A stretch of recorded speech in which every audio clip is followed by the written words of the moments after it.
So welcome guys to the first SaaStock Local Prague. It's my pleasure to welcome you here and to represent a global SaaStock movement here in Prague. Back in 2019, when I was heading to my first SaaStock in Dublin, I was really surprised to learn how many people from Czech Republic actually were attending the event. And I was like, why do I not know? Why don't we have such events here in Prague, or maybe I don't know about them. So when I learned about this initiative by SaaStock about running local chapters and uniting SaaS companies locally and also kind of integrating that into the international community, I was the first one to volunteer to run it for Prague. And I'm extremely happy to bring this first virtual edition to you. And thank you for trusting us, for trusting me and our speakers with your time and for spending the Thursday night together with us. I would like to bring on the screen our first speaker of the day, Martin Triska, VP of Product from Socialbakers. And let's welcome Martin. Good evening. Yeah, perfect. Once again, good evening. Cool. Great. Time is off, right? I have 15 minutes. So first, exactly. First of all, thank you for the time. Like it's late. I'm sure you all had a very long days, and you're still here to listen to what I have to say. So that's very nice. I'm typically used to speak more. So like I was like thinking, what do I share in such such basically short amount of time so that it makes sense?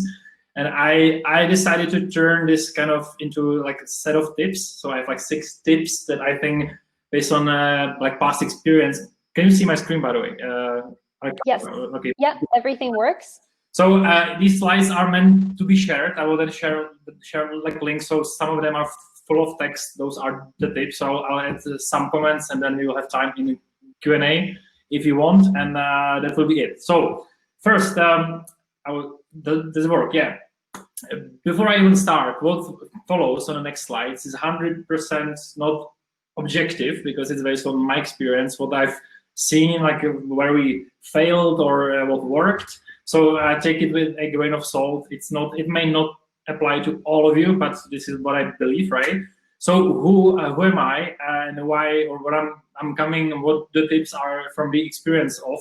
So I spent my career. I had this luck that I got this chance to spend it in mostly basically global teams, starting from like IBM, then Atacama, where I mainly started to like focus on US and basically Canada, but it was across the world. And now, like last 4 years, I have the privilege to work in Socialbakers, where with my team, we manage the entire like world, so all products of all our clients. So my experience mainly is from B2B, so all the tips are mainly with this in mind. SaaS, mainly SaaS, and mainly Com Plus and enterprises. I don't have that much experience with B2C, and I do know that it's totally like different game. So if you are building something that needs to like some game or something that it's meant to be sold or used by the like end the clients, the tips may not be the same, because again, it's not the same basically business.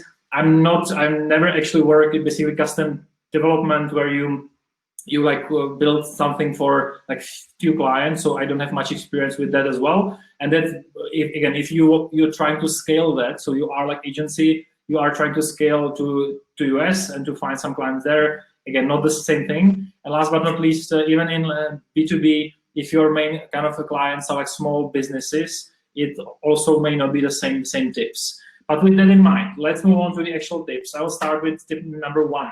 And I have that as a B international from day one. And what I mean by that, again, I'm not going to go through this entire text. I'm going to share the slides. Long story short, it typically is the same amount of work to try to be global from day one. Then if you think about, okay, let's start like small. Let's start in basically your country. In our example, it will be, let's build something and let's try to get some first references, first few clients in some basically bank here. And then if it works, let's scale it, right? So let's build a website in our language, let's say Czech, or it can be any European one. Let's have our basically documentation, our like email, our domain. Let's start small and then scale. The main like tip here is that it will not save you work. It will actually add you work. The most important part of this tip: nobody in the world cares about local references of your first clients. If you want to scale to US and sell to to banks in US, they will not care that you have done some work with the Komerční banka or with like somebody like other bank here. They just will not care. They cannot like even place our country on a map, which is sad, but that's reality. So trying to invest to start small and have servers just like basically locally. I don't think anybody is doing that, but I had to put it there. Or like basically start small and scale. Again, most likely it's not gonna save you work. Be sure, and we've done this mistake like in the past. Don't let your dev team like to comment or the code in Czech or in some language. If you like scale and if you like hire more developers, they will not be able to like understand it. You will need to go back to change it. Everybody will like hate that. Don't waste your time. If you want to be global, start global from day one. And second kind of part of this, good English is good enough. Some people I talk to, they are afraid that, oh, but I'm not like native in French, in US, or in like English, right? Whatever. You don't need to be. Even for sales, for like the first kind of like deals, you don't need to be. You don't need to be there from day one. You need to be there to scale. That's like a second tip. And support, we see that it mainly works well if it's like remote. So this should not be an issue at all. So that's tip number one. I'll go next, and then let's spend some time on in a Q&A.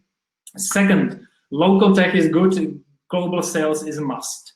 So what I mean by that, our country, and if I speak about not just basically Czech Republic, but even all countries that are close to us, we can like benefit from extremely talented and, let's be honest, also like affordable. Let's not call it cheap, but affordable talent.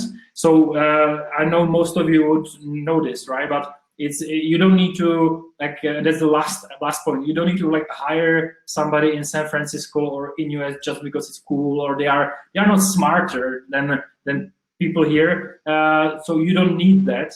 Definitely not in like a B2B. But so product, like, and that's what I do, right? Product and POs, PMs. You can get great talent here. The PM one is less or more like limited, so it's less. But in last years, thanks to many on this call and many of the companies of the other speakers here, PM skill is growing, so that's good. For product, you typically don't need to like hire somewhere else. You may want to like spark it up with somebody with experience, but it's not must. Ideally, if you want to scale to somewhere else, try to hire somebody who's done it before at least once, and a CEE doesn't count for most. Like, so if they started in Czech Republic and sold or scaled to Germany, for most that would not be like the skill you need basically. But global sales and like basically marketing, based on my experience, what I've seen in those years, it's very hard to find this like basically locally, not just Prague, like Czech. We don't really have a good sales people, let's be honest, or again, what I see. So for this, I would like give you a tip to try to hire globally, all like remote. In these days, it should not be an issue at all. And again, you really don't need to be in San Francisco. I don't like how people say, no, but we need to move to US to scale. You absolutely don't. Definitely not in B2B. It helps, definitely, to be there, co-founder being there or having somebody there, but it's not a must. So that's how I see how the team is set up. Now, tip number 3, kind of common sense, but this is the one I think most like friends or whatever, that's the way they do the biggest of mistakes. You ask before like 50 times or more before you actually make this leap or to actually go global, and you start like investing into salespeople or trying to close deals there. And what I mean by that, again, core of product. before do anything, just ask the clients wherever you want to scale to. Like, don't assume. It's the worst mistake is to assume that they are all the same. If you've done some like business with 5 banks in Czech Republic, don't assume that banks in Germany or in US or in Australia are the same. They are not. They are never the same. They are similar, and that's why you can scale, right? But they are never the same. Different, basically, maturity in US. They typically tend to be more advanced, so a few years ahead of LATAM, for example, right? Competitive.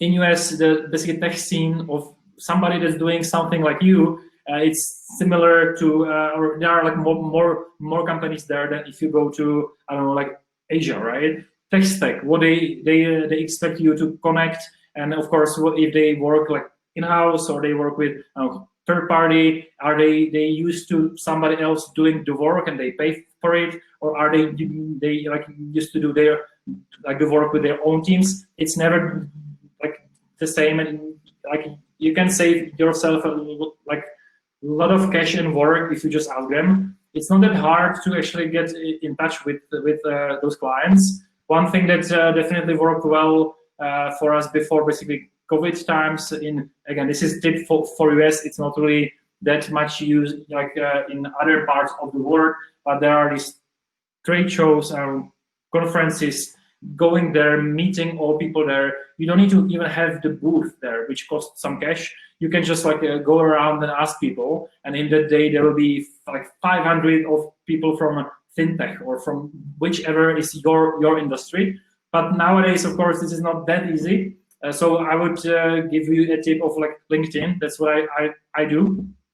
It works well to like basically hire people or to just talk to some clients to learn about like basically new field. We don't have clients in like basically that field there, but let's get in touch with them. If you just ask, they are more than willing to spend some time. You can even, if they really don't like want to, give them some coupon on Amazon, and they will. But really like invest time in research before you make any investment in opening new office or trying to have ads that target some new market. This is the worst mistake that many still do, because they believe, well, I know my clients, all banks are the same. They're not. So that was tip number 3. Tip number 4, use data, not emotions, to pick, again, where you want to scale. Again, what does it mean? Most when I see or talk to somebody, you need to be in US because that's the cool stuff, right? All cool kids are like in US. Not necessarily this applies to all. We actually like so we have in our company now, we have been in US for like quite some time, but it was not the most like profitable, but the most important one, because the like other ones, due to our competitors and sales skills like and so on, we actually never like invested into it that much up until like 3 years ago. So you don't need to be where everybody else tells you to be. You need to be where it makes sense for you based on who your clients are. And there are some kind of tips, some tools, or some like places which can give you some hints what may be the good place. Of course, you should know it all. I'm sure you all know it, but just to be clear, Google or Adobe like analytics on the like website, right? Like you are getting some people that are going to your web now from search or from ads, right? You can just see like from where they are, and like based on that, you can kind of judge. Okay, if I'm getting some traffic here, I may want to do more ads there and to sell more there, maybe to try to close some deals there and scale there. Same, you can get the same if you are active on social. I mean, like your business, right? You can see audience like insights. Who are the people that get in touch with you on comments, on DMs? For us, it's actually a great source of leads. So I don't know, again, does not apply to all, but many of our clients, they get in touch with us through our social page, so we invest a lot there. And based on, again, where they are from, you can kind of guess where there is like more demand. Then, of course, ads are great. Ads are cheap, and you can test it before you book flights. Again, not now, right? But before you go somewhere with ads, you can actually test if anybody even clicks on it, if they would be like interested. So that's great source. Gartner has charts.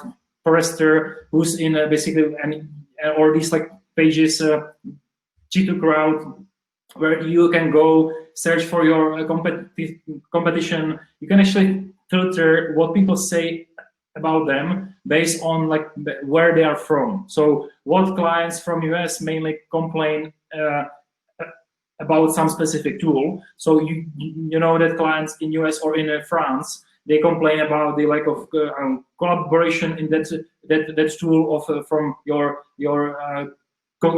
basically competition, but the clients from somewhere else, they like that. So you can learn a lot, and all of this, or like most of this, is free. So again, don't really like book tickets, build like sales teams just based on some hunch, or just because somebody else thinks that US it's cool. And tip 5, get local references. I think this is mainly like sales part, but even for basically product, I think this is the one that helps the most. Like to really enter some place, whatever your product like does, right? Clients like to see logos they know. It's the same in Czech Republic, in US, in Brazil, wherever. If you can show them on a slide, or even the best way is to get them in touch, get your new leads in touch with the existing kind of basically clients, even if that was just some POC. So if they can see some like logos which they know, they will more likely like close the deal. So you should like invest whatever the cost you can afford, because you of course not all can do POCs with like 10 clients for 2 years, and if 2 of them fail, then like right, you don't need to scale it.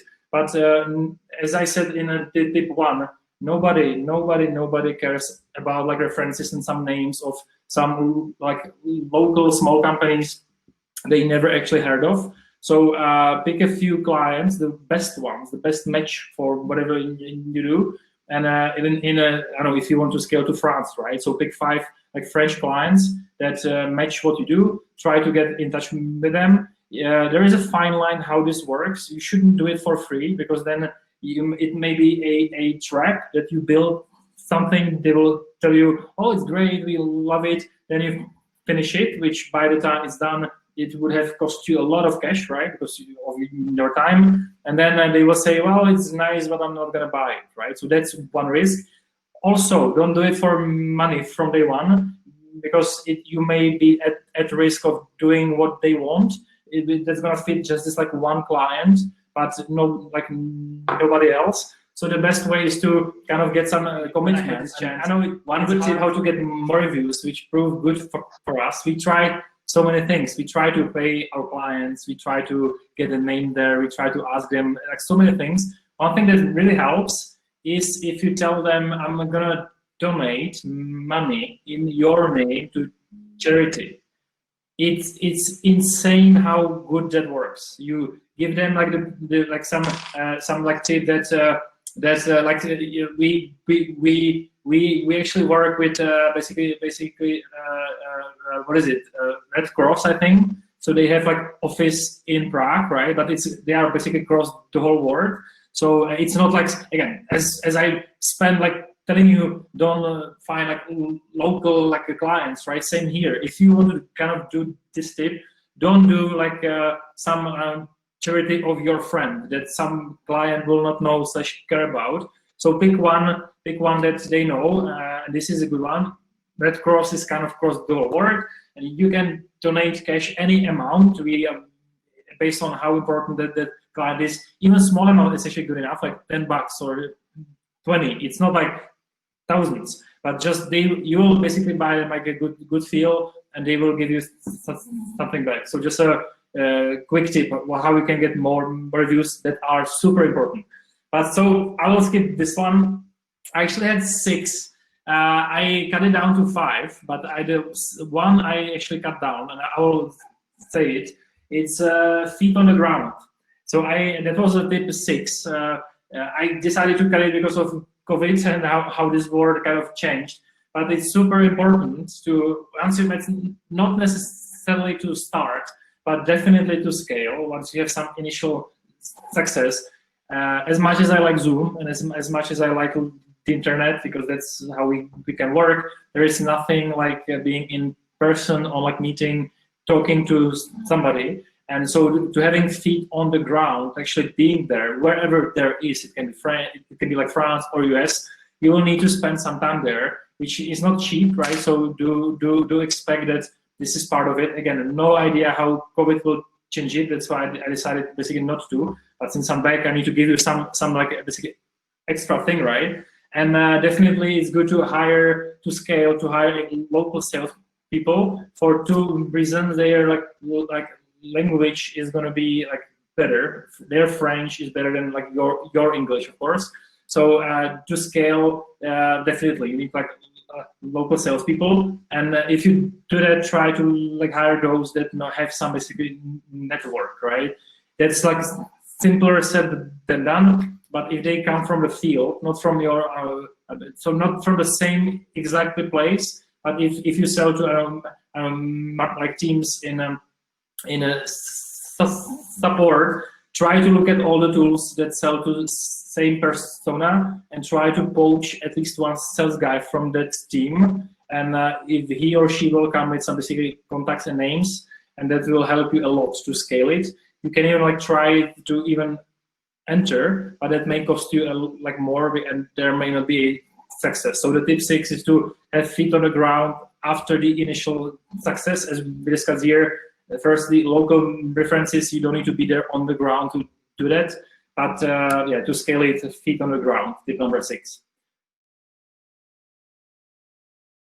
I would like to invite on this virtual stage our next speaker from the company that is very close to me as an event marketer, and the company I've been following over the past couple of years since I moved to Czech Republic, Eventee, the app for event organizers, and its CEO and kind of founder, Roman Mastalir.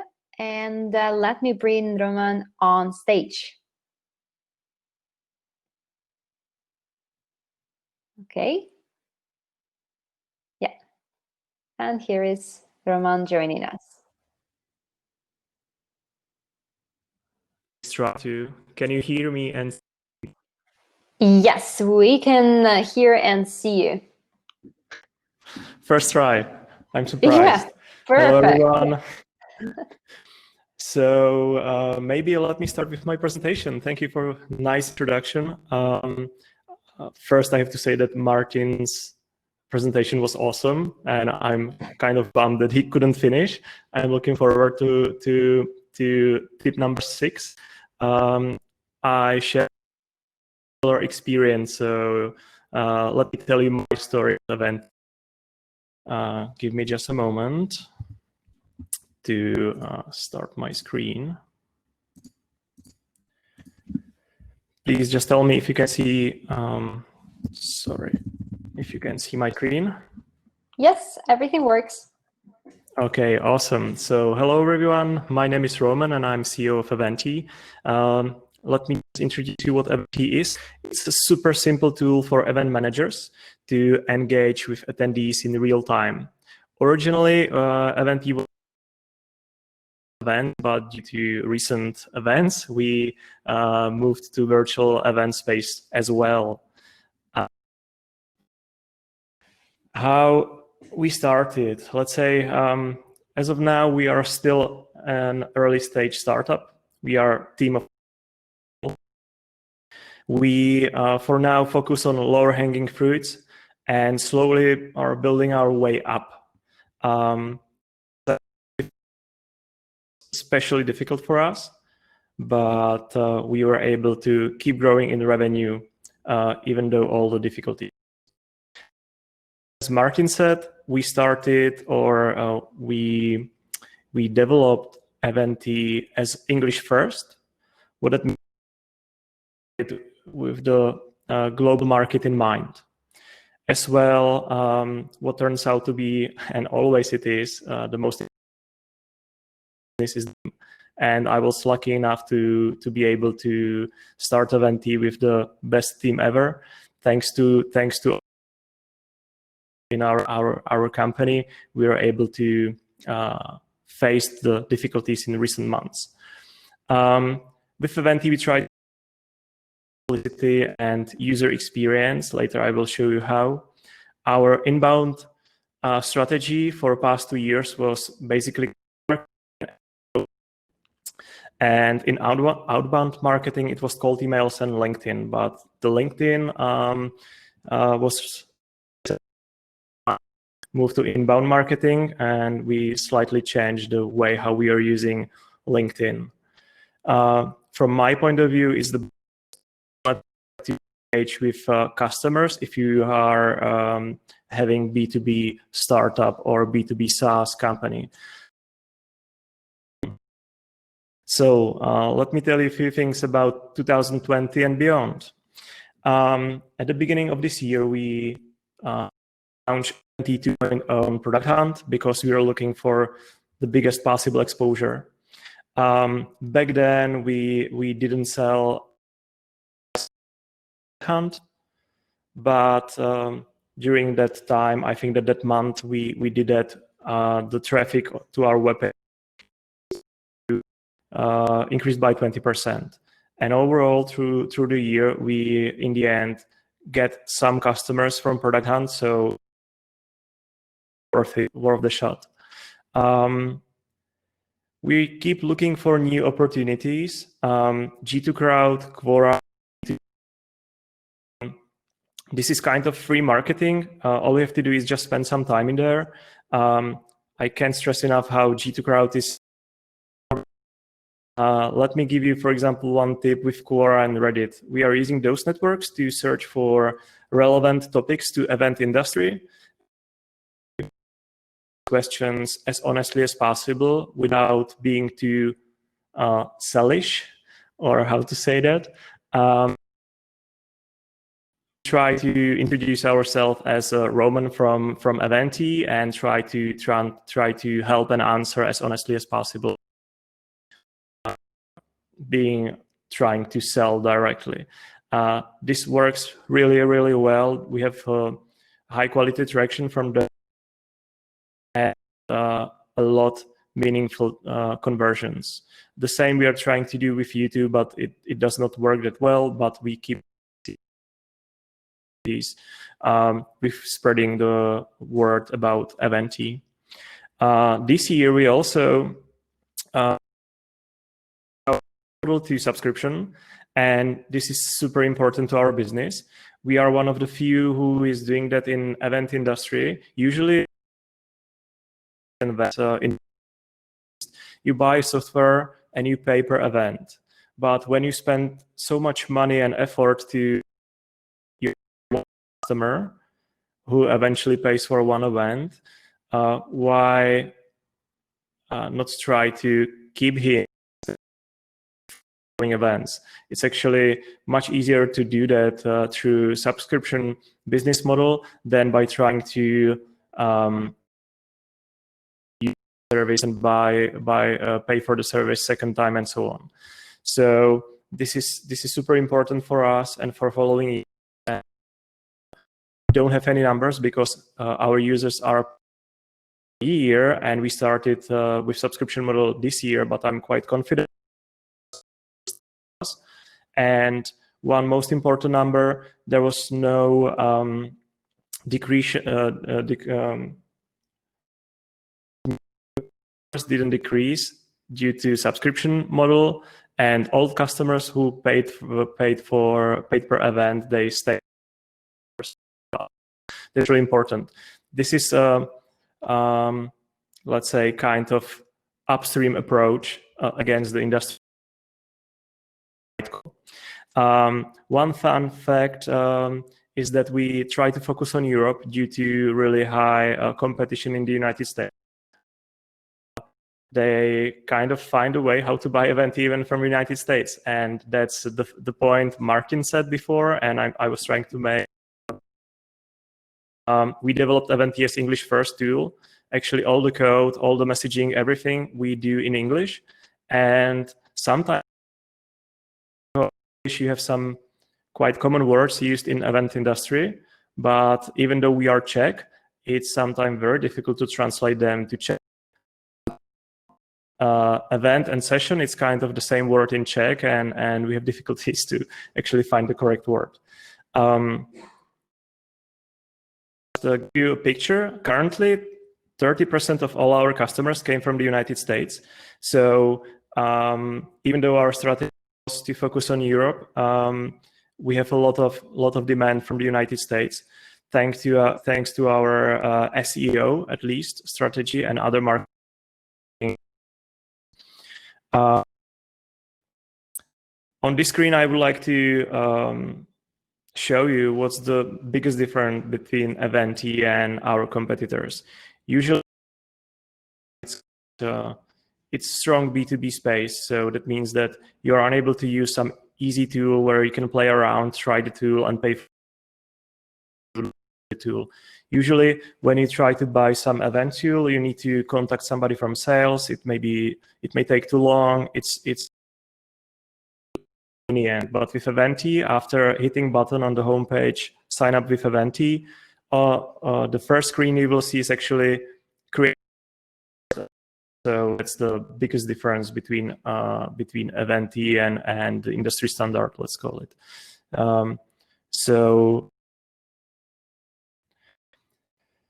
Fun story. Another one.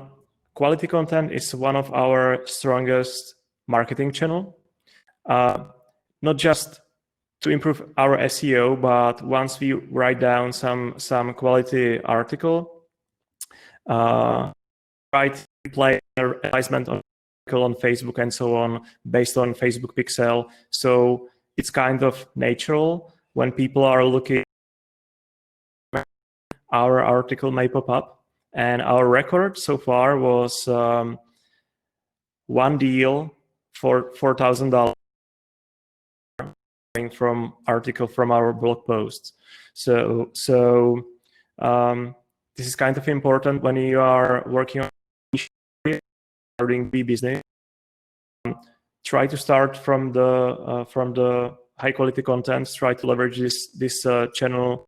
It works very well for us. The second one is SEO. You can see this picture was taken this Monday via VPN from New York, incognito. And as you can see, we are on the very first page on Google for multiple keywords. SEO was our main. There is a huge amount of work we still have to do, but even was kind of good enough that we beat our competitors who are on the market for many years. So actually, the article will be sharing with you on the chat later, but this is one of the channels you should be taking seriously. That some quality SEO, and you can build cover many keywords via the blog post and so on.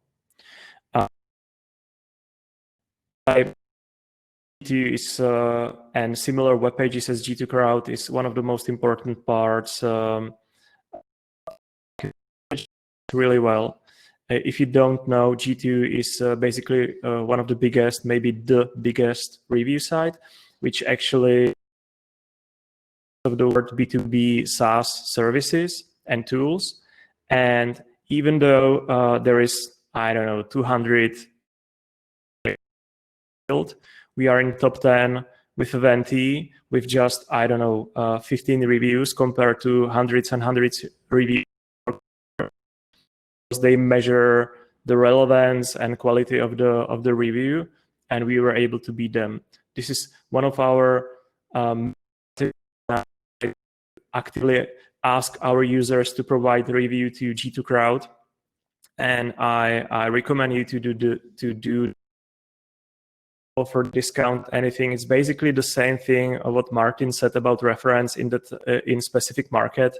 Try to in exchange to a user who will be providing the review, but having a lot of reviews, high ranking services is super important for, I think, any B2B service.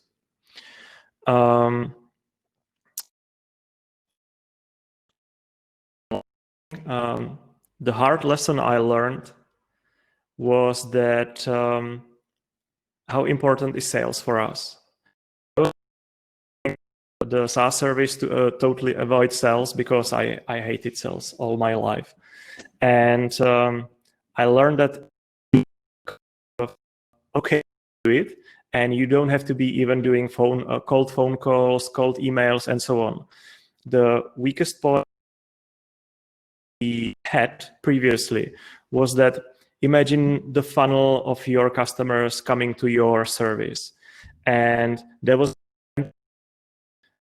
after signing up for the service and trying the service, we do have chat support per day. We can reply, help our customers. We do have a knowledge base and so on. But still, in this industry, touch. So that's something you should be maybe thinking about when you are creating your own business. And now is that we do have database of our users who sign up to use Eventee, and them on a personal level, and we try to do personal demo for them, help them to navigate through the and advise them on their way. Even though Eventee was built as super easy and super simple service, this is helping us to increase the conversion rate from sign up users to paying customers, and this is super important. You can start now. You don't have to be selling your service to external cold leads. You don't have to be doing cold phone calls, cold emails. Just stay in touch, be in touch with your users who are signing up for freemium service or trying your service. Talk to them and convince them to get premium. So that's my advice for this. And that's basically everything. That's all I wanted to share with you. I think that I made it in 15 minutes. So I'm looking forward to your questions for later. And let's keep going with our program. And we're kind of behind the schedule, but it's just because we have so much to cover and so many great tips. Let me introduce our next speaker, Vladimir Sandera, CEO of Smartsupp, the live chat startup that is well known across Europe. Also, Vladimir is doing an amazing job on creating community of SaaS companies, SaaS founders in Czech Republic, and has done a great conference back in times when in person was possible. So welcome, Vladimir. Thank you for presenting tonight. Hello, pleasure on my side. Go ahead, share the screen and the stage is yours. Okay, so let's get into it.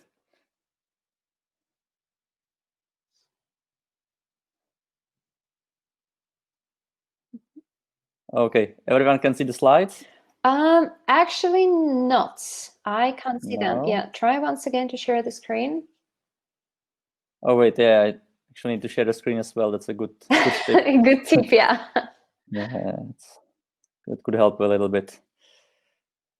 Okay, so now you should see my screen. Yeah. All good? Yes, we can see both you and the screen. Great. Okay, so time is short, so let's get right into it. So what I want to talk about is how did we grow Smartsupp to $1.6 million in ARR in Europe, and 80% of our revenue is outside of Czechia and Slovakia. It's like our home market. Everything I will be sharing is my humble experience and tips from what we did at Smartsupp. So it's like no theory, as the presentation is quite short. I cut out all theory. There's no bullshit, also no growth hacking. I would say it's just like marketing and the hard work. That's that's what startups are, and scaling startups. So first, just a short introduction, like what about me, like my story. I actually started working 12 years ago in AVG. Then I founded my first startup, servicenaclick.cz, which was like a small startup, mostly operating in Czech Republic, but I did manage to raise like $80,000 for it, 2 million Czech crowns. And now I'm working on Smartsupp, which we launched in 2013, where I'm CEO and co-founder. So with a little bit of hubris, you can say that I'm a serial entrepreneur, or I try to be. So Smartsupp is B2B SaaS. I love B2B SaaS. I hope I will never leave it, personally. Launched 7 years ago. Started out as live chat, like a simple, or kind of simple live chat application, though the development, it's not so easily penetrable as it might seem. It's this little widget you sometimes see on a website. Who is not familiar with the live chat is, you can see it here in the presentation in the right. There is also some backend behind it. And but over time, we decided to transform Smartsupp into a multi-channel customer messaging platform, also integrating now email, Facebook Messenger, and some chatbots and customer care automation, because we have to go with the times, right? It's not like single channel is not good enough anymore. So that's what Smartsupp is becoming now. Some features like Facebook Messenger is set to be launched. Right now, we have 35 people in the team. Everyone is in-house in Brno. It's like a full-time equivalent. And of course, we have some home office. So people, especially nowadays, they don't work in office. COVID broke a lot of rules and changed the world a bit. But in normal times, people are in the office and they can take occasional home office if needed. But we like to work face to face. We are located in Brno, in Czechia, and as mentioned already, so far $1.6 million in ARR. 85% of that is in Europe. Then we have some revenue also from US and South America, but not that much. And in Europe, or like in total, 80% is outside of Czechia and Slovakia, which I kind of see as one country. You know, it's Slovakia. It's like, it's not expansion when you expand to Slovakia. It's like, from a global point of view, that's the same market. So we are not a huge success story yet, as maybe Mews or Socialbakers, but on the other side, you know, getting to $2 million ARR, I think it's not the worst. It's decent money. We can pay some rent. We can have some developers. So I will just share some tips how we get to this amount, because I think a lot of startups still tries to get even to this number.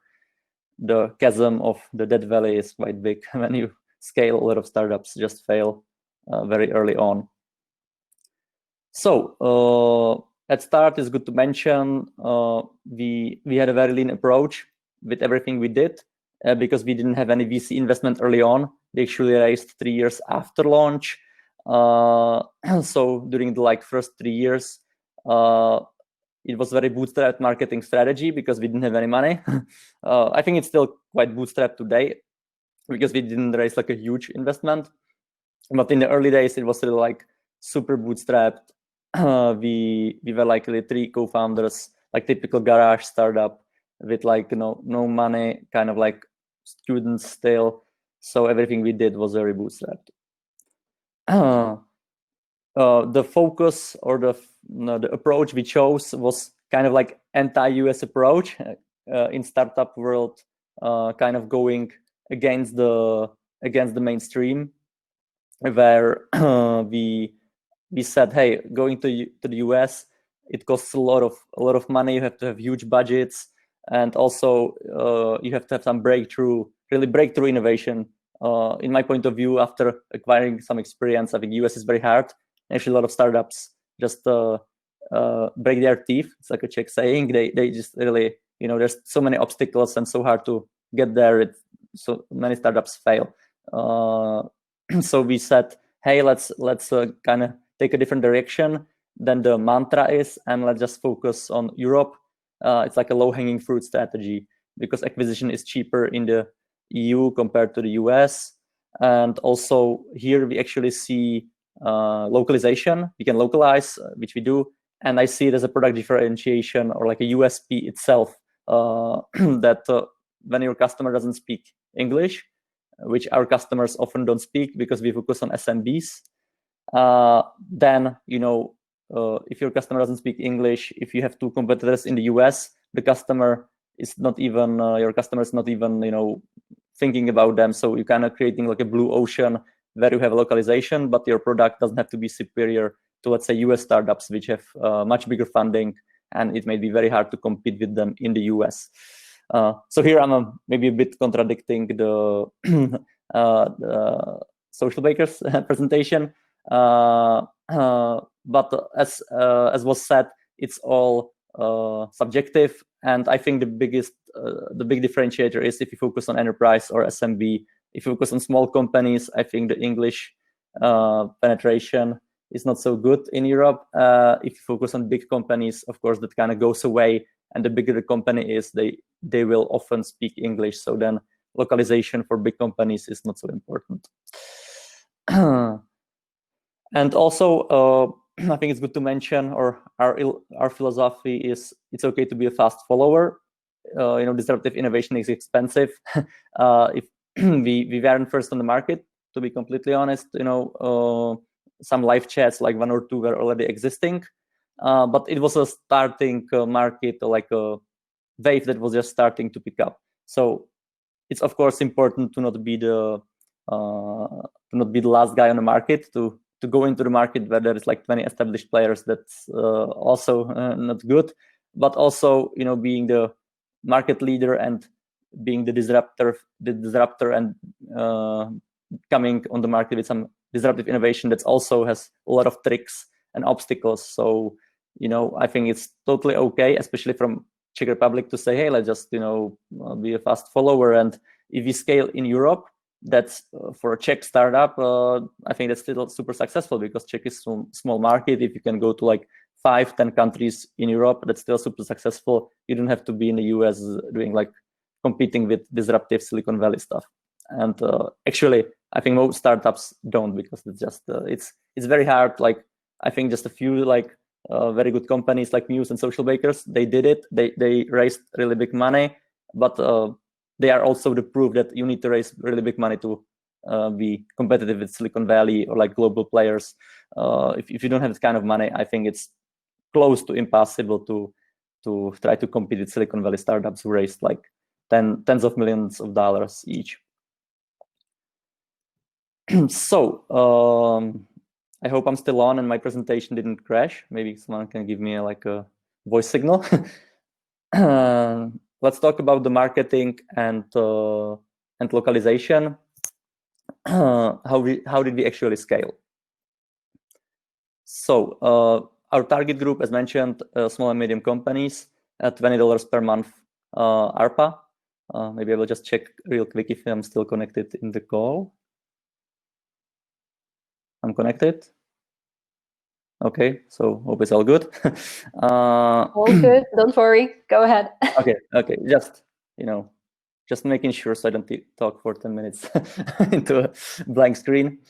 So our target group is $20. Our customers pay $20 per month on average. So then obviously we have no sales team. It wouldn't pay for itself. So our strategy is like, scaling through marketing, self-service product. That's very important for the optics, because if you go after big companies, then you need to do some stuff differently. And what we did in the early days, actually, what the channel that worked for us the best, and I think it was a key thing in our scaling. It isn't the only thing, but if I really break it down into essentials, Google Ads kind of made us, and we started advertising in 2013. It was still kind of the golden age of Google Ads, or still kind of post-golden age, very good. Now it's much more saturated. The clicks are much more expensive. But back then we just launched campaigns. We advertised for the words live chat, online chat. This market was just starting, and companies started to search for it, especially small companies. And they were testing some live chats to see, hey, this is like a new thing to have a widget on my website. Maybe it will help me with my customer care. I will be closer to customers, more in touch with them. It will also help me with marketing. So the market was going up. It was really important, and people started searching for live chat, online chat, and these variations a lot. So we rode this wave on Google Ads, just trying to capture this search traffic.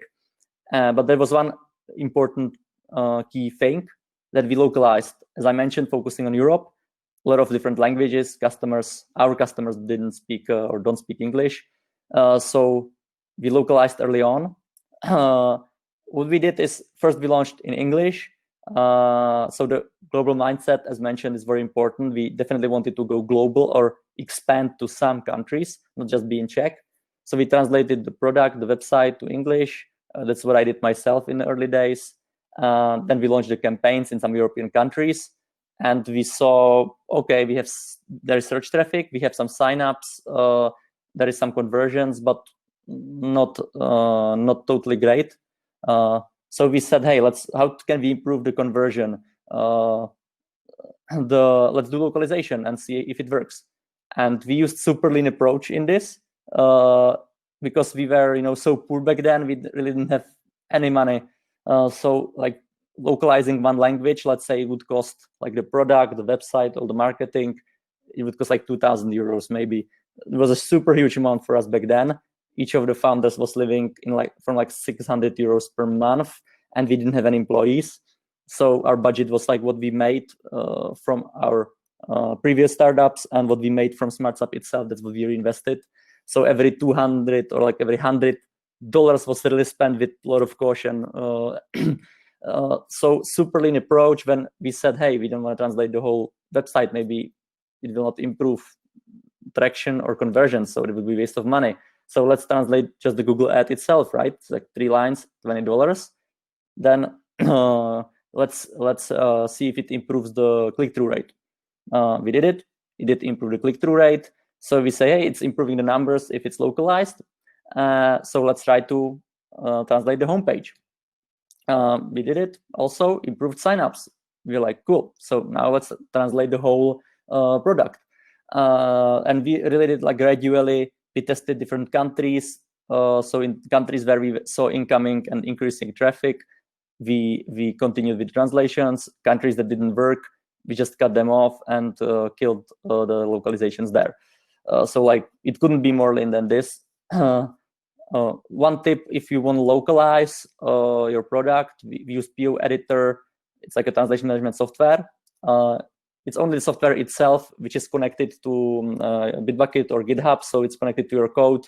So the translations are pushed or fetched directly from code and back into code, so it simplifies stuff a lot. But we had our own translators. I think crowdsourcing translations has its own issues, and we wanted to make sure translations are good. It's good to be lean, but lean doesn't mean half-assed. That's a famous quote from Drew Houston from Dropbox. If it's lean, it just does one thing really good. Half-assed, that's not lean. That's actually, I think a lot of startups have this fallacy that they launched a half-assed product and it doesn't work. So it's the same with translations. If it's half-assed translation, it will even hurt you more than help you. So if you translate something, translate less stuff, but make sure the translations are great. Do some proofreading, hire proofreader, etc.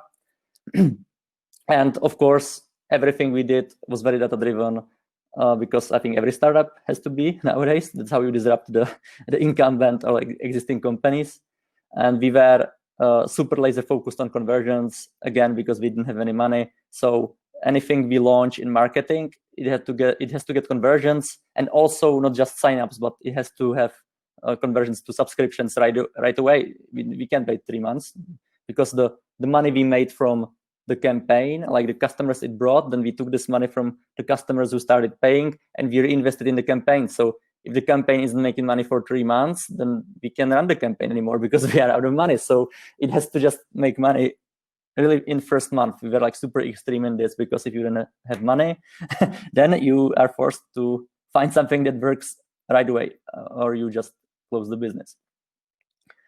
Of course, over time, we grew everything. So now Google Ads is not our only channel. We have like a mix of acquisition channels, localization. We now hired in-house customer representatives for each language, or most of them. We now support 9 languages which are fully localized, and for like 6 of them we have also customer representatives who speak the language. So that's like a final stage in my view of localization, is that you have pre-sales support, after-sales support.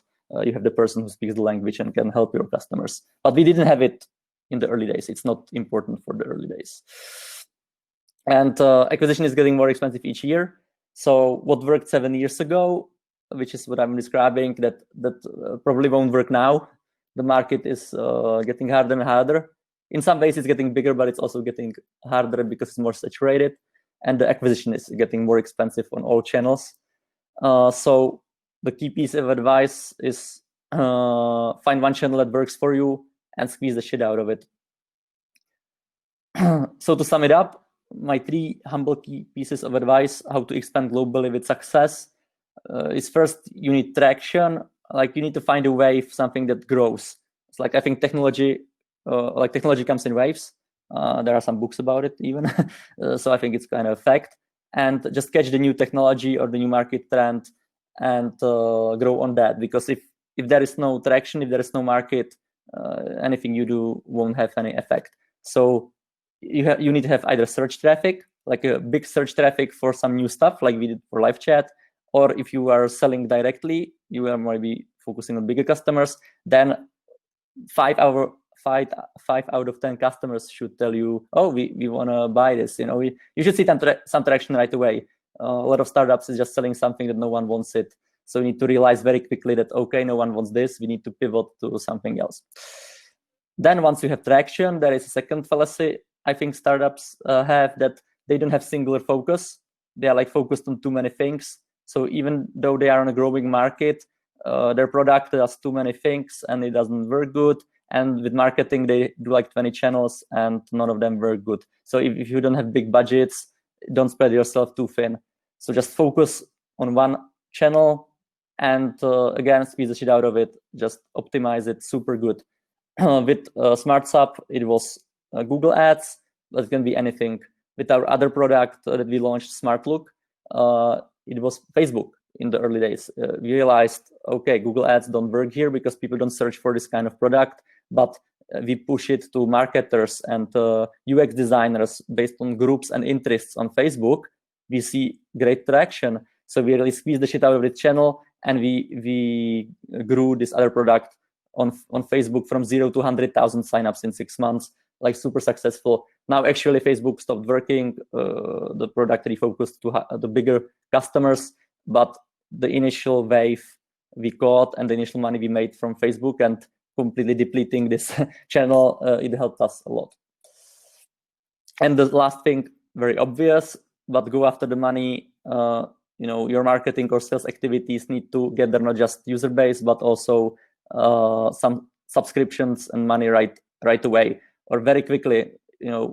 Every startup, the definition of a startup according to Y Combinator is you have to grow quickly, otherwise it's not a startup. So you just need to grow quickly on money. So test strategies. What if it doesn't make money quickly? Then kill it. Go do a different strategy. If you don't make money, then you're dead. Is our next speaker, Chief Product Officer of Mews, Jiri Helmich, and it's my pleasure to welcome him to our virtual stage. So, hello everyone. Hello. Yes, we can hear and see you well. Awesome. So I will try to share my screen and I'll get right away to the presentation. Okay, sharing my screen. Yeah, we can see it well. Awesome. And you can still see the presentation? Yes. Okay, so let's go ahead. Hello everyone. Thanks for having me today. My name is Jiri. I'm Chief Product Officer at Mews. And my headphones just stopped working, so I hope that you can still hear me. Yes, everything is good. Great. So let's get started. First of all, I want to talk about what we do at Mews. And just by the way, I started with Mews 6.5 years ago, so I've seen most of the journey.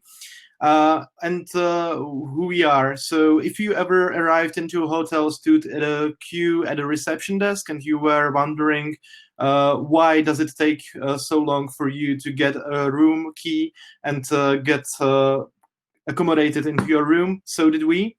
And that's why we've created Mews. We are a hospitality cloud platform serving hotels across the world. And we are mainly trying to change the industry, bring back humanity into hospitality, and making sure that we streamline the guest experience. Just for you to understand what are all the components of our Mews Hospitality Cloud.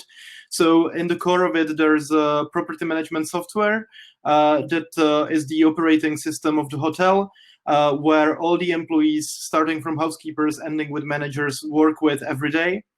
Then we process payments that are necessary to cover the cost of reservation and settle additional charges of the guests.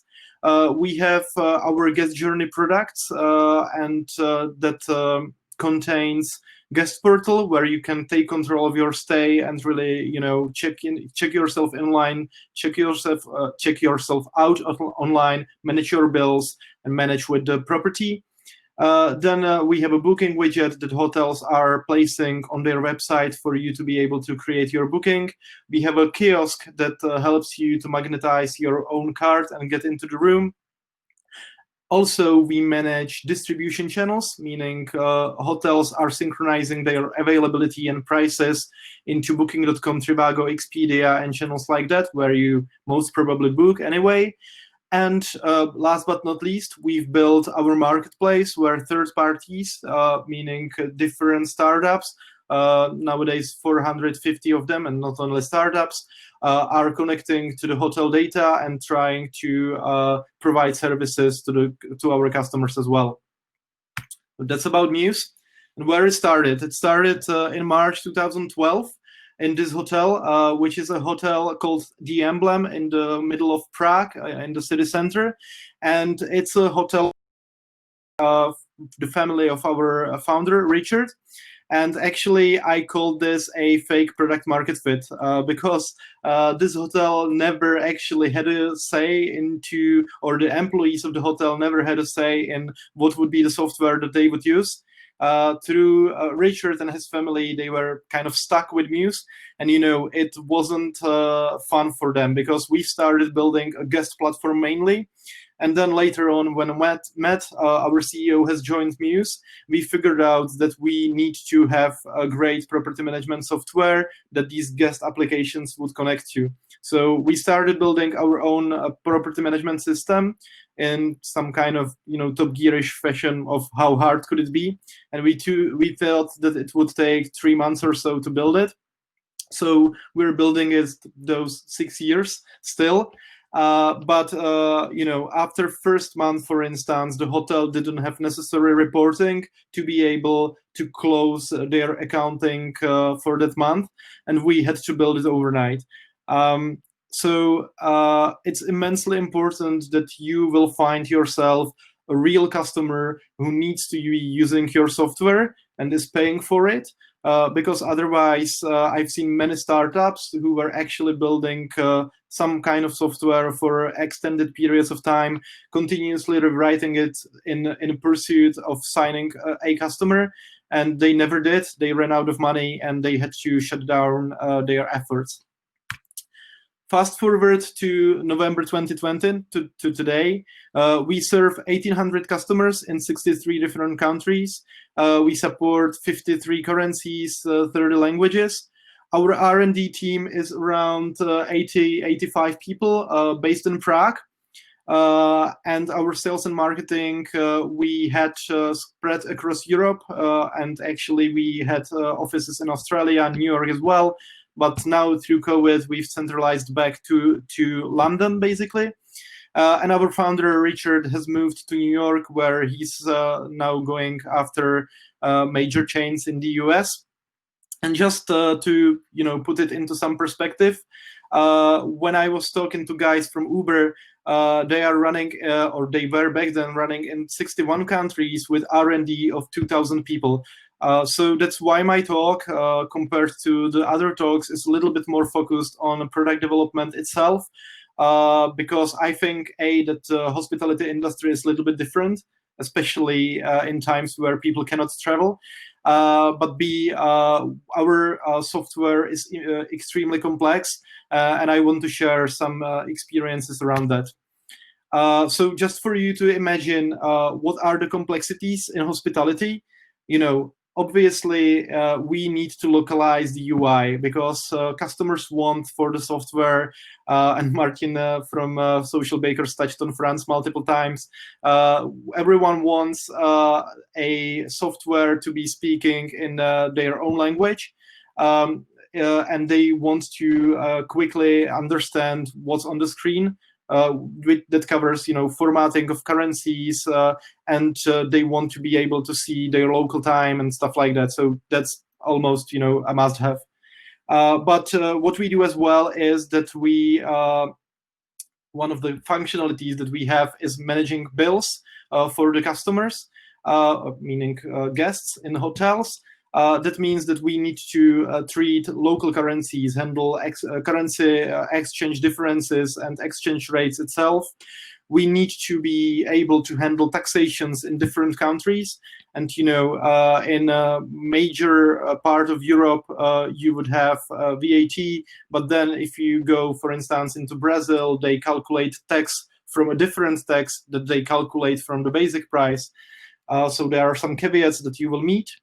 There are different connections to accounting softwares that we need to be able to handle, and things like currency precisions in different countries. And then, as a bonus to all of that, there are different fiscalizations across mainly Europe. Czech guys will know what EET is, but lately there are really equivalents of that in a majority of the European countries. Germany introduced one this year, Greece as well, almost overnight. So these are the kinds of challenges that you will meet the moment you are a system of record for anything financial. Then obviously being in travel industry, you will handle guest data or data of travelers. So that means that you need to comply with data residency laws. For instance, in Russia, if you're storing a profile of a Russian citizen, the profile needs to be physically located in Russia, which might be a technical issue. Then with data privacy, everyone knows GDPR nowadays, but there are different versions of GDPR in different countries in the world. And then you would have different countries, like for instance Turkey, where they have a slight variation of GDPR, but through that slight variation, it might be extremely difficult to be able to comply with that if your infrastructure is once again not located in Turkey. Then we need to handle foreign police reporting for our customers, meaning gathering the data, validating them and sending them to authorities, and calculating some different statistics in those countries, like for instance, statistics for tourist boards. And then you will have meet some surprises like Switzerland, where they have 26 different cantons, and every single canton in Switzerland has a different format for these statistics that you need to report on. Last but not least, I was saying that we are processing payments, and that means that we need to be able to acquire funds in different currencies. We need to be paying out to our customers in completely different currencies, and we need to be compliant through making sure that we know our customer and we have all the legal proofs from them to comply with anti-money laundering laws, with PCI security standards to be able to handle credit card data, with PSD2 in Europe, and I could go on for hours. So this is just a comprehensive overview of what are all the problems that we need to solve if we go into a different country. And now I have, similarly to Martin, some tips. Some of them are similar as his ones. Some of them are actually contradictory. So let's get to it. I called this tip number 0 because I don't really consider it a tip, but guys were saying it all along, so I'll go ahead as well. And that's always think bigger, because Czech Republic is just too small, and I don't mean it in a bad way, but if you're building a product really from the Silicon Valley perspective, what product is, and if you're trying to emerge globally, if you're trying to really change an industry, you need to go globally to raise money, to grow fast, because otherwise you are not able to take your vision and change the world fast enough. Because becoming a number 1 in Czech Republic doesn't mean anything for the whole industry. Your vision will not be noticed. And B, from my experience, customers in Czech Republic are not willing to pay as much for the software as customers in other countries. So it will actually help you to make a better product, and it will actually, you will be able to have a really global reach. Tip number 1 is that you should be treating your local market as a foreign one. For us, Czech Republic was a local market. But what it means is, what this tip means is that we've never actually hard-coded anything for our own system in a Czech language or anything Czech-related.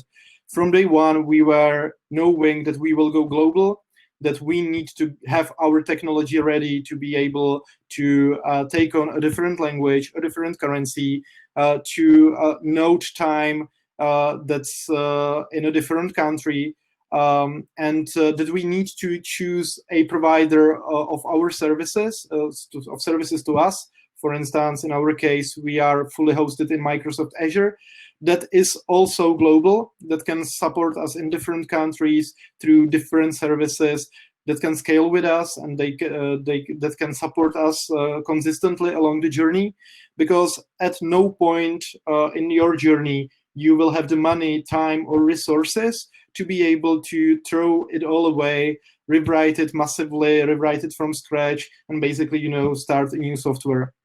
And this is, these two tips in combination, this is a big advantage actually of becoming from Europe, because if you're starting a company and in Silicon Valley, the US market is huge. And you are under the feeling and under the impression that you don't have to localize and you don't have to do things, because before you cross the pond into the other direction, you will acquire a huge customer base, make a lot of money. But then where you reach the point that you need to go from US to Europe, suddenly you will figure out that Europe is, through legislation and through different governments and structures, very much diverse and fragmented, and that you need to massively invest into your technology to be able to support that step. Whereas if you're growing from Europe, you already did the hard part, you are already ready for that growth, and then going to the US, it's I don't want to say just a different market because it's the US, but from a product perspective, yes, it's another country. Tip number 2, we've never done a huge research on going into a different country. We've done some research, but I guess this is the main difference to what Martin was talking about in his talk, because in hospitality, if we are signing a chain of hotels, we cannot really tell them, we will support your 15 properties in Spain, but we will not support those 5 others in, let's say, Poland, because we need to sign the whole deal. So then often because our sales team is really powerful and can get us into a lot of doors, we are facing the challenge that we can kind of, react on the opportunity and be able to develop our product for a specific market.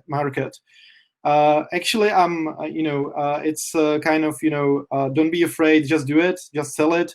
And it might sound like a silly approach, but knowing what we know nowadays, if we would be doing that research and we would discover all of it, we would have spent a lot of time, but then we would have to do the work anyway.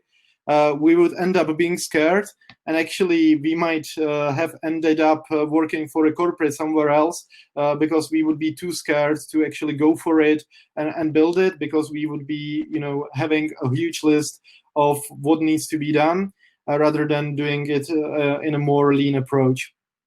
So take some risks and find some lighthouse accounts for you to get into a market.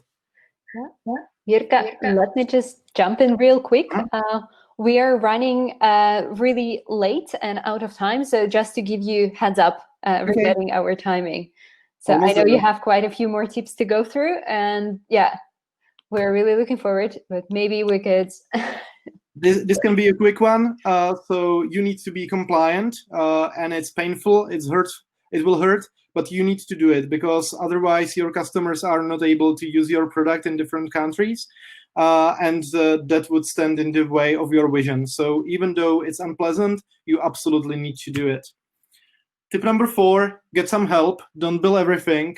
You can find local partners that will help you resolve some localization for your customers, for instance, connections to accounting software or to different services that are normal in that market, but you don't have experience with them. And mainly, use your partners. I told you that we've chosen some global partners, namely Microsoft or, for instance, Stripe for payments.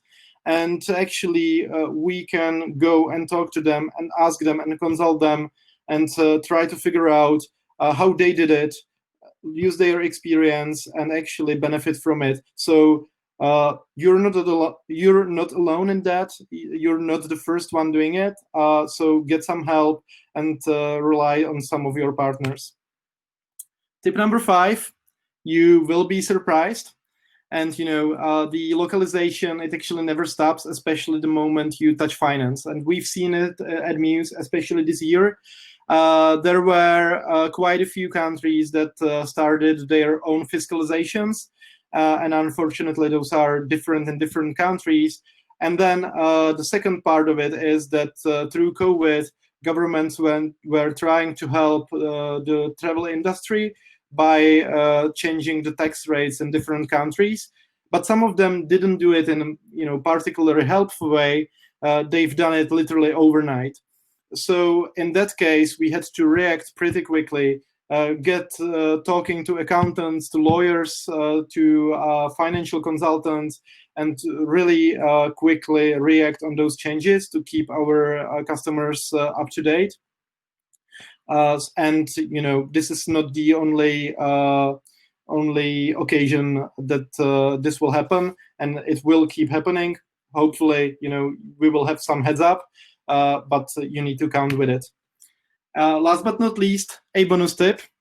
I was showing you that growing the product globally can have a lot of difficulties, but I promise you that you will never be bored. You will face global challenges. You will speak to industry leaders. You will be building a truly world-class product. So it's definitely worth it. And if I started with do not aim to be a number 1 in a specific country, I think that you're doing it not just for the sake of the company, but you're doing it for the journey, because you will be able to develop a much better product, become a thought leader in a different industry, and to completely redefine it. So that's it from my side.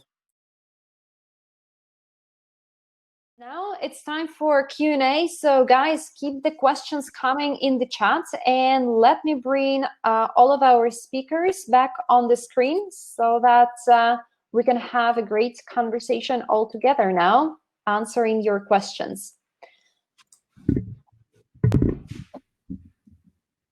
Okay. Howdy. Yeah, perfect. Here we are, all back again. And Vladimir, yeah, you see it's working for you, yes. Guys, awesome presentations. Thank you. Yeah, thank you all so much for the presentations. And let's kick off our Q&A session. So we have already a couple questions in the chat. Guys, if you're watching us, keep them coming. So the first one, entering new markets via sales. Does that not make you a sales-led organization? Who is analyzing the size of opportunity versus effort? Does this not allow you to place your bets in the right places? I guess that question came during your presentation, Jirka, so I will let you jump in on it first, and then, guys, if you have any additional inputs, feel free to add extra value. I think that all the guys will, they were heavily talking about sales and marketing, and I guess they will be able to connect into it. I would say, and actually we had a conversation about product-led versus sales-led this week. It's always a mix with B2B, and especially in hotel industry or hospitality industry, because what like purely product-led would mean, it would mean that a receptionist can go on Google and start checking people in through a completely different software that the hotel owners have chosen, and that's not how it works. Being the enterprise solution in the hotel and being the core operating system, it's a long sales process to be able to actually sign a deal.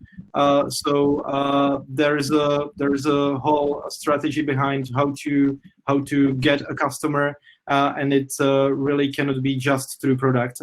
But obviously, without a product, we wouldn't be able to sell anything. So as I said, it's a symbiosis. And like we have a growth strategy. We know which markets and which customers do we want to target. So that's kind of preset. And when it comes to effort, we're as hard as possible selling the product that we have, not the product that someone would want to have, and therefore that kind of resolves the opportunity versus effort, I would say.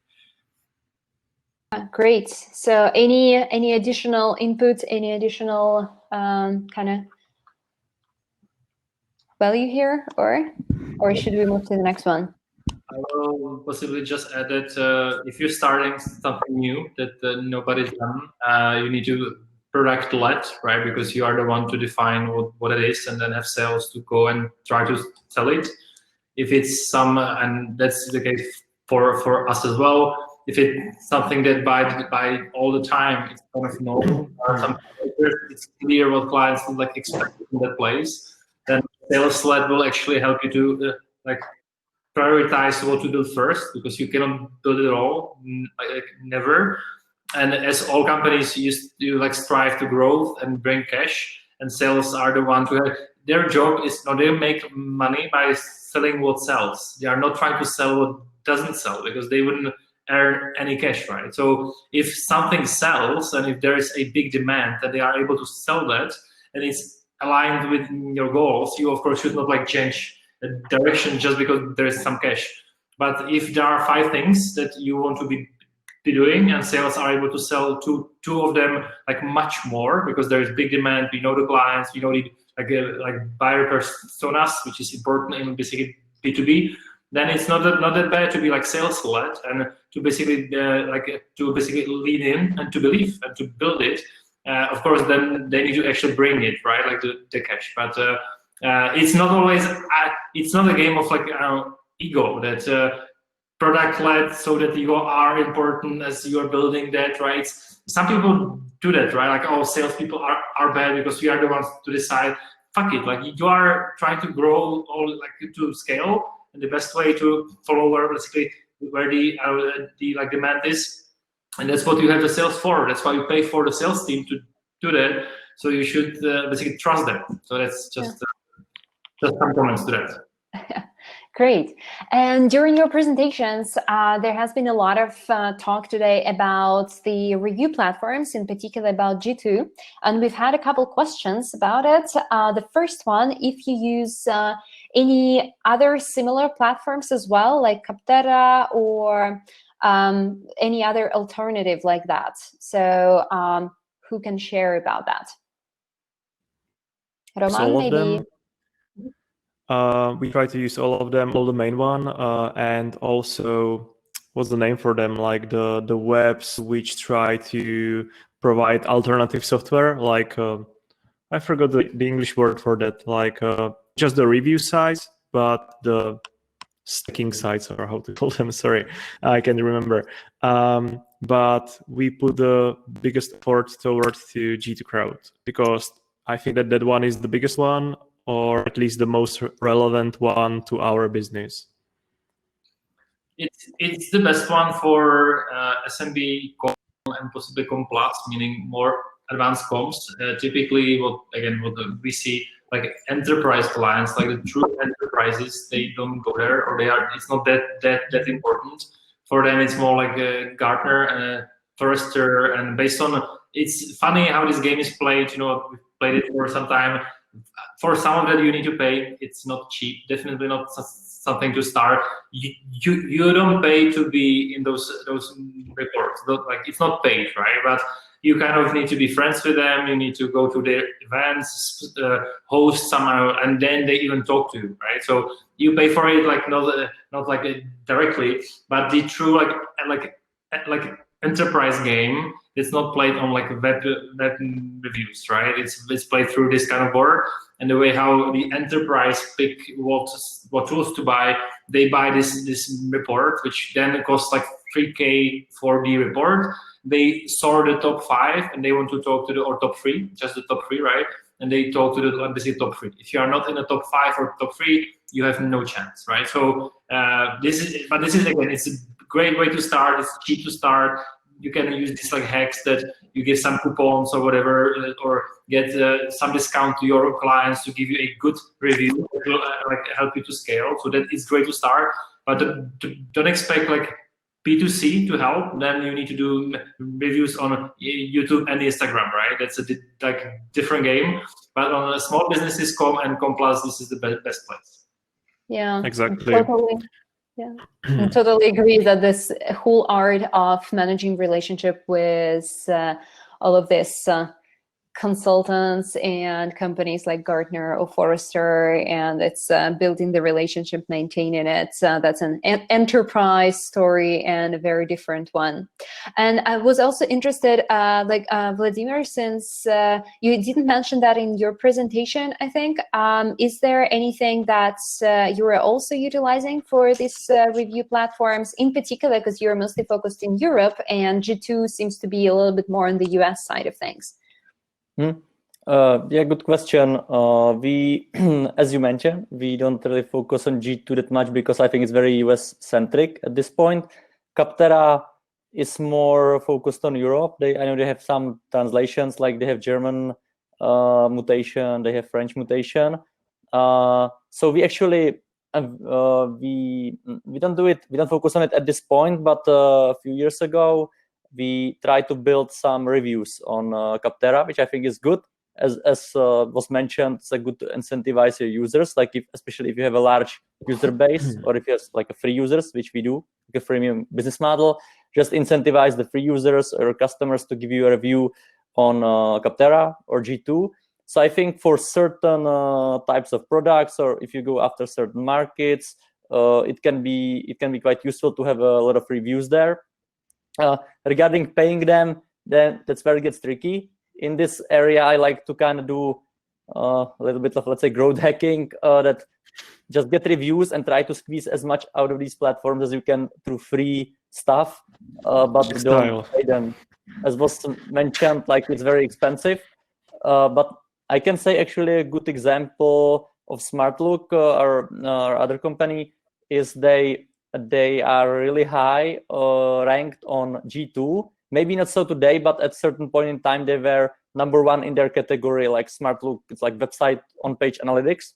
And they really put a lot of reviews there because they had a huge user base. So they incentivized them. They got a lot of reviews, and it helped them be like #1 in their category. And it attracted a lot of customers, but actually also investors. It was even more effective for attracting investors. Once you are #1 in a category, on G2 Crowd, investors today pay a lot of attention, like, hey, who's this no-name startup? We didn't heard about them. They are number one in some category.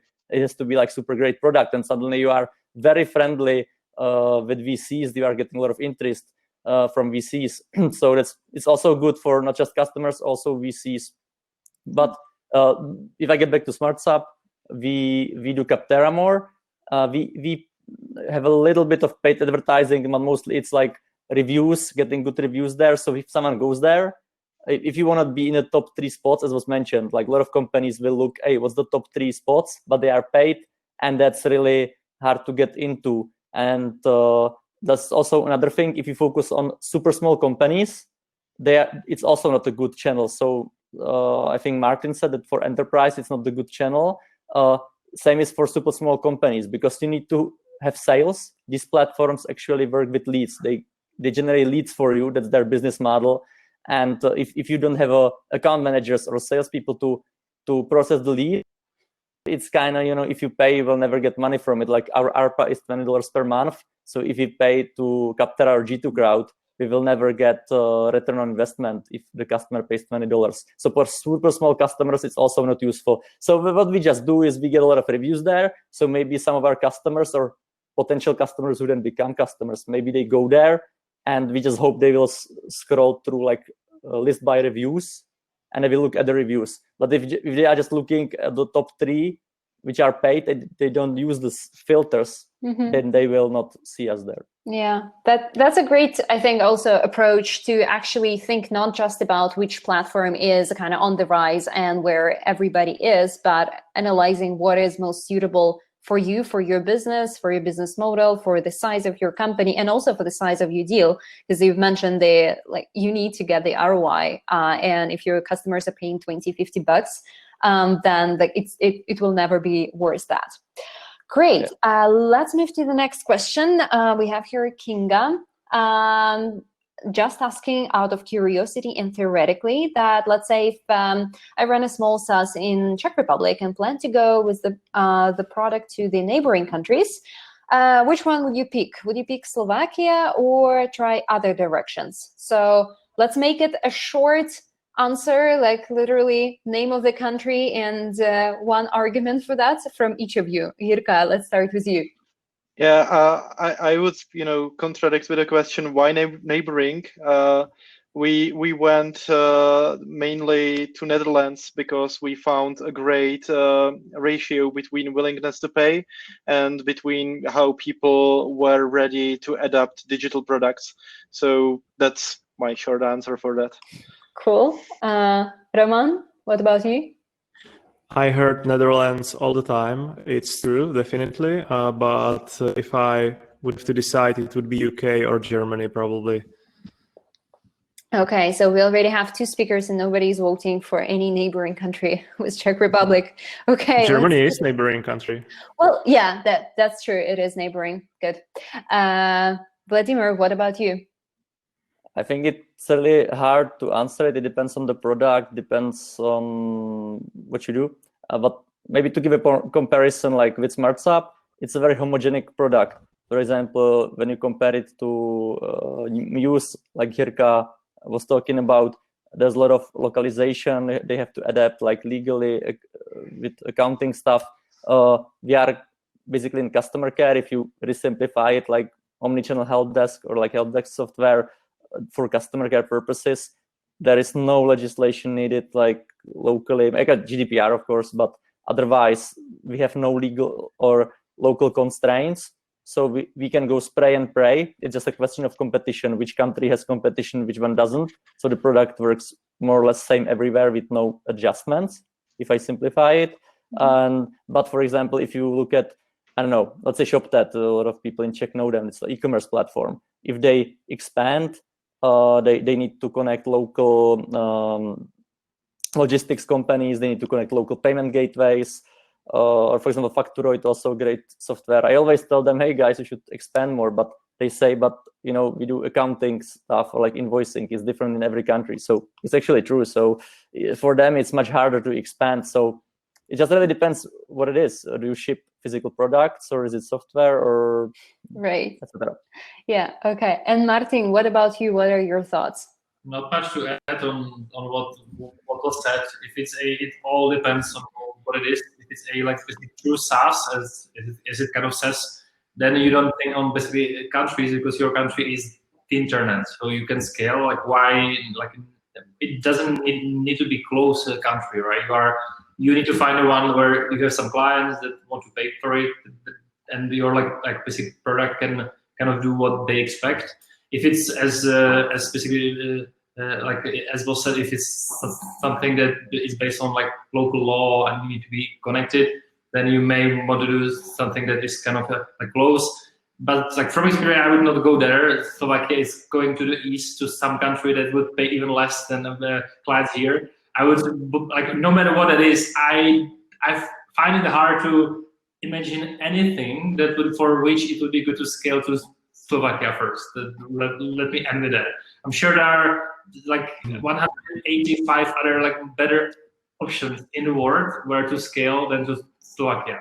I like that country, don't get me wrong, but to scaling it to first country, I would not pick that. Actually, I have one example. I think that easiest is retail, because Slovakia is a similar language and similar laws, and I have a lot of friends who actually do retail in hundreds of million Czech crowns, and the first country they think about was Slovakia. But for SaaS startups, it doesn't make any sense from my point of view. Slovak people can understand Czech language, and there is no point to translate your service. And plus, I don't know, most of them are in Prague anyway, right? So yeah, actually, I heard that Brno is the biggest Slovakia city. Yeah. That's a great joke. That's yeah. I don't know if we should keep that as a part of the recording of this event or not. All right, we're actually coming closer to the end of our events, because actually on this platform we have time till 19:30. But I know that we do still have quite a few attendees watching us, and I suggest we actually move to our networking platform. And it's a separate one, and we're testing it actually for the first time. It's pretty fun. It's called Wonder, and to get there, you will need to follow the link that I dropped right now in the chat, and follow also the instructions that this platform will ask you. It will ask to make your photo and write your name and your company name, and also it will request you the password, which is SaaStock Prague in one word. It's all in the chat right now. So guys, if you are not planning on joining the networking, thank you so much for joining us, and thank you for listening and asking your great questions. And to all of the speakers, huge thank you for sharing your knowledge today. It was really great. It was hard to fit in this 15-minute slots, and I totally understand why, because you've got so much experience and so much great tips to share about the growth of SaaS businesses and expanding internationally. So thanks a lot, and I hope to see you all in the networking in just a few moments. Thanks for inviting us. Thank you very much. Thank you. See you Great there. work, Alexandra. Have a great day.